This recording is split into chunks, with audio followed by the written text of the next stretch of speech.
시간 문요한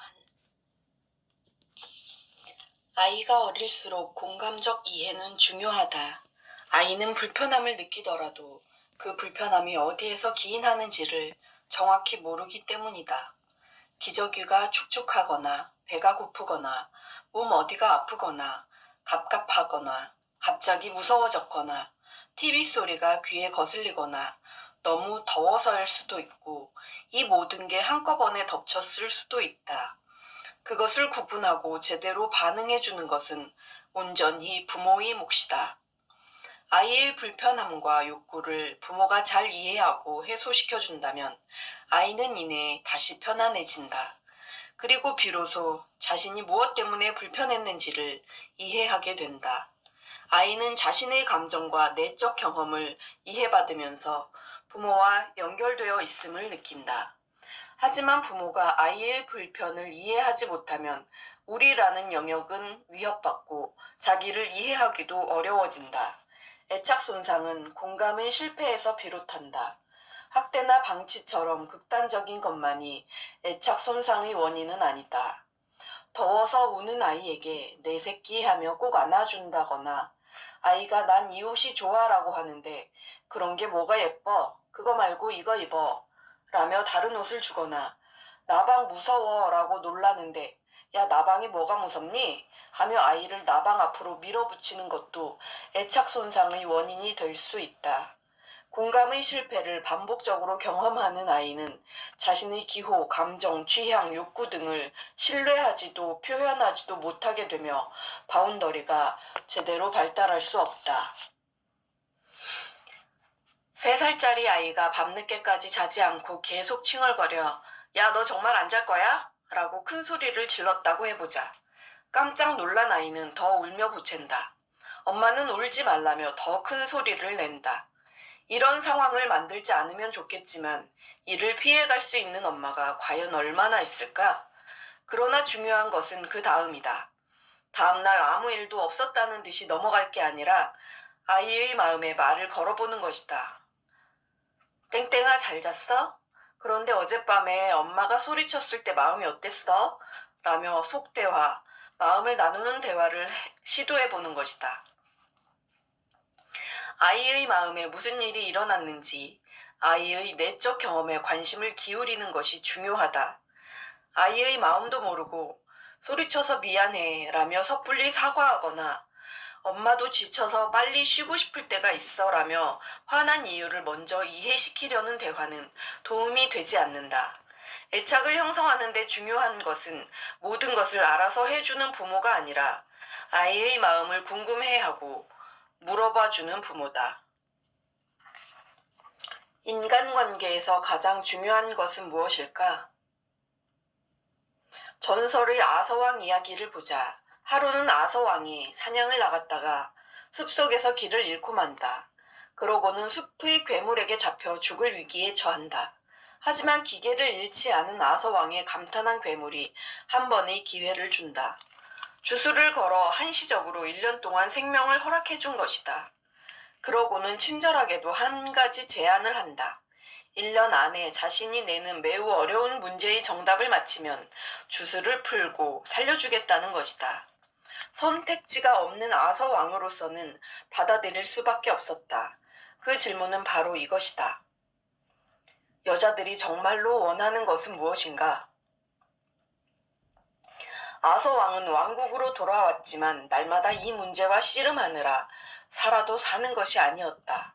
공주, 학자, 현자는 물론이고 심지어 창녀, 광대에게까지 물어봤지만 만족스러운 답을 얻지 못했다.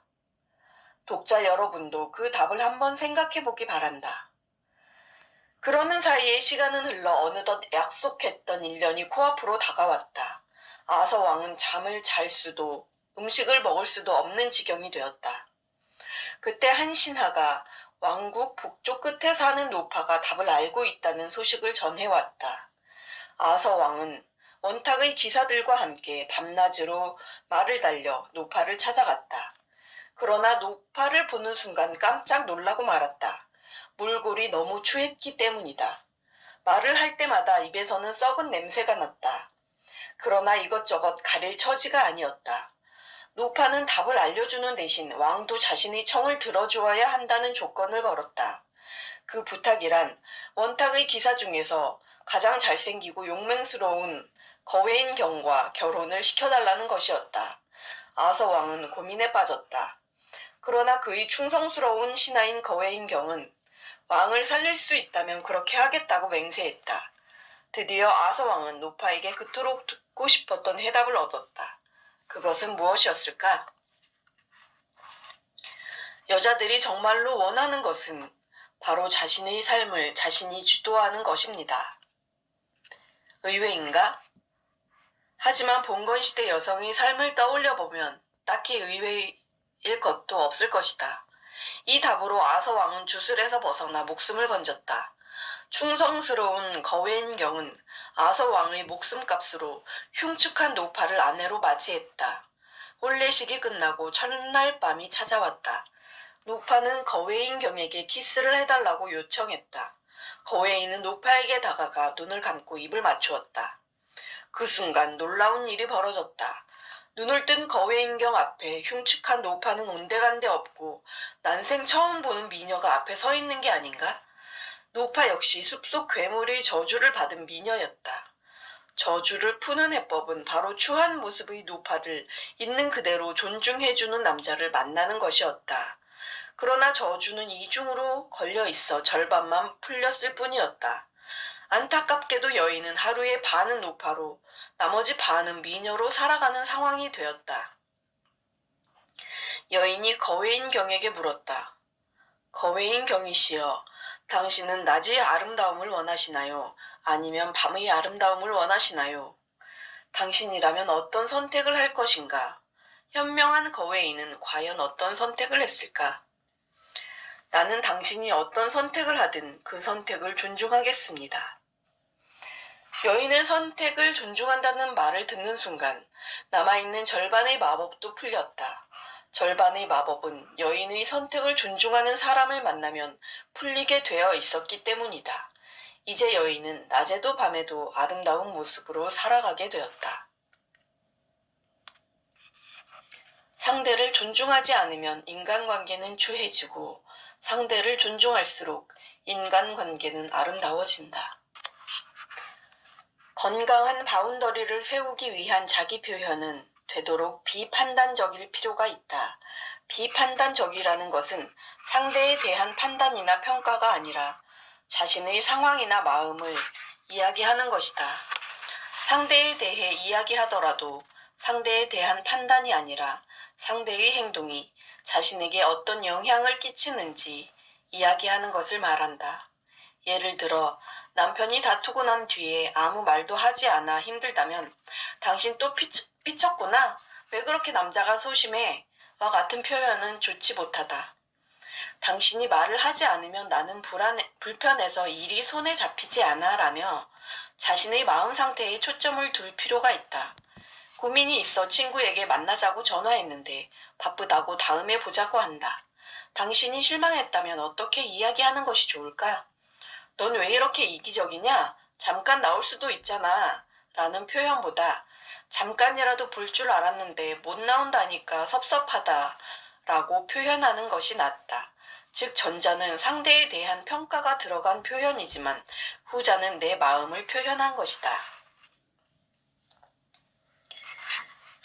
그러나 자신의 마음을 솔직하게 표현할 때에는 대상과 상황을 구분할 필요가 있다. 특히 가깝지 않은 관계에서 감정을 표현하는 대화는 신중해야 한다.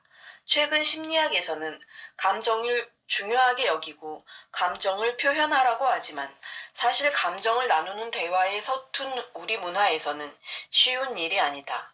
오히려 역효과도 많이 나타난다. 가깝지 않은 업무 관계에서는 내 감정보다는 내 상황에 대한 솔직함이 필요하다. 동료가 며칠 빈둥거리다가 갑자기 도와달라고 부탁하는데 너무 무책임해 보여서 불쾌하고 도와주기 싫다고 해보자. 이럴 때는 왜 이렇게 무책임하냐 라고 해서도 안 되지만 갑자기 부탁받으니 불쾌하네 라는 표현도 적절치 못하다. 그냥 내 할 일이 있어 곤란해 정도로 말하는 것이 좋다. 즉 일반적인 사회생활이라면 내 마음보다 내 상황을 솔직하게 표현한데 초점을 두어야 한다. 이때에도 너무 복잡하게 이야기할 필요가 없다. 땡땡이라는 할 일이 있고 이 일은 언제까지 해야 한다는 식으로 구구절절 이야기할 필요가 없다. 대개는 할 일이 있다거나 시간이 안 된다 정도로 충분하다. 거절은 일상에서 훈련되어야 한다.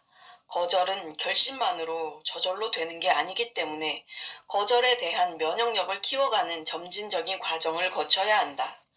거절을 당할 수 있는 상황에 스스로를 노출시킴으로써 거절에 대한 예민도를 낮추는 훈련을 할 수 있다.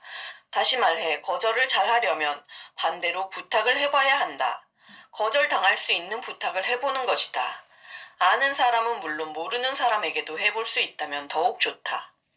이러한 부탁 훈련을 할 때 가장 필요한 관점이 나는 부탁할 수 있고 상대는 거절할 수 있다는 것이다. 그래야 상대는 나에게 부탁할 수 있고 나는 상대의 부탁을 거절할 수 있다라는 관점도 몸에 익힐 수 있기 때문이다. 이 관점을 틀어지고 있다면 상대가 내 부탁을 들어주면 고맙고 거절한다면 어쩔 수 없다고 받아들이게 된다.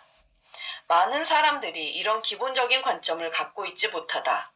거절의 권한이 자신에게 있다는 것을 망각하는 사람도 많고 반대로 상대가 이 정도의 부탁은 꼭 들어주어야 한다고 기대하는 사람도 많다. 그러나 내가 부탁하거나 거절할 수 있는 것처럼 상대 역시 내게 부탁하고 거절할 수 있다. 때로는 이해되지 않는 요청이나 부탁을 받을 수도 있다. 하지만 애초부터 하지 말라고 할 수는 없는 일이다. 그 부탁을 들어주느냐 마느냐는 어디까지나 나의 선택의 문제다. 그 결정권은 완벽히 나에게 있다.